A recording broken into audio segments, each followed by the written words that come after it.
This is my final conclusion on which shoe is best, the Taft or the ECCO. Double monks. Double monks.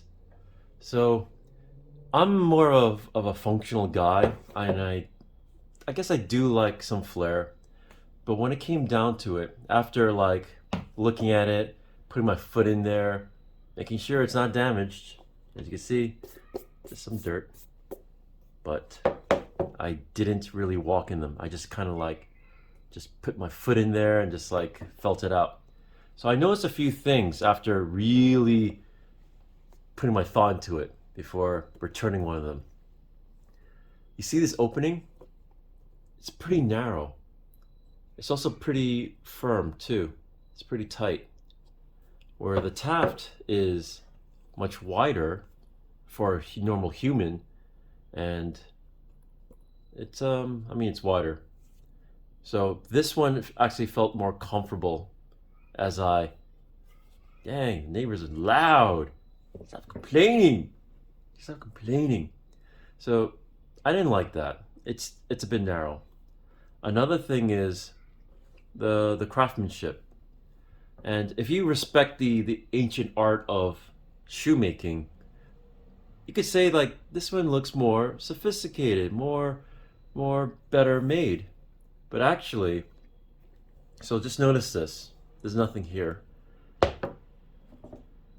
If you look here, it's actually sewn in. And also it uses nails here. It does have some rubber here for some modern traction, but this keeps this old style of shoemaking here, unlike in the ECCO. I guess for cost savings, but this one definitely looks like more effort and labor went into this shoe. So those two things. And I mean, I noticed also, you see the toes? One is pointed this way and the other one is pointed straight. I don't know which is better, but I mean, your toes are not in those tips anyways. And I do like the footbed here inside. It is more comfortable and it has holes in it. I mean, you probably can't see it through the no light, but there's holes. There's definitely better materials inside for the foot than say this, where it has no holes on the leather pad there. But maybe that's keeping with tradition because they didn't have it back in the days. So I'm going to keep the Taft after much mulling.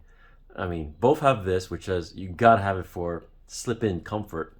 These guys here, you know, that's good. I like that. That's the modern touch you can't deny, and gives you a bit of height. I'm already 5'11", so I don't really care. But to other guys, you gotta do what you gotta do. And there's no traction here other than this one. I don't really get why they bisected this. Maybe it looks cool. I think you want to make this thing rubber too, but whatever. I don't know why there's a chop there. Little chop. See that? Little chop there. Whatever. I don't get it. Sure, there's a reason.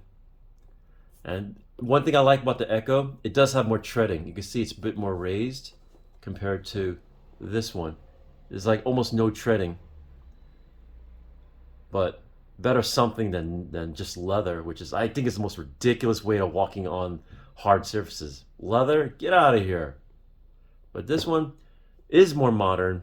I mean, there's no sewing here. It is more modern. I mean, both are pretty good, but for me and the shoe opening, if it wasn't for this shoe opening, I might have leaned towards this because it is maybe $50-$60 cheaper than compared to this one. This has the embroidery, which it's all right. It's not very traditional either, but it gives it more pizzazz, more flash. Something to talk about or to make yourself stand out amongst the other guys wearing just a black shoe. It's like a peacock. You got to strut. You better strut good. Gotta strut well. So I'm keeping this. I'm just gonna use it seldomly when I'm going to a party or whatnot. Gotta look my finest, you know, strutting it like a peacock. This blue metallic feathers and green. So I like it. You know, I think every guy should have one pair of fancy shoes when going out on a date, going to a party or ball to your prom, not prom, but when the guy's going to a prom and then hanging out with a girl, dancing, you know, this tip, it's all about that tip, meaning it's what the guys did back in the 1800s. Longer feet is more masculine, I guess. I honestly I don't like it, but I'm trying to respect the tradition of the days. So that's my final review.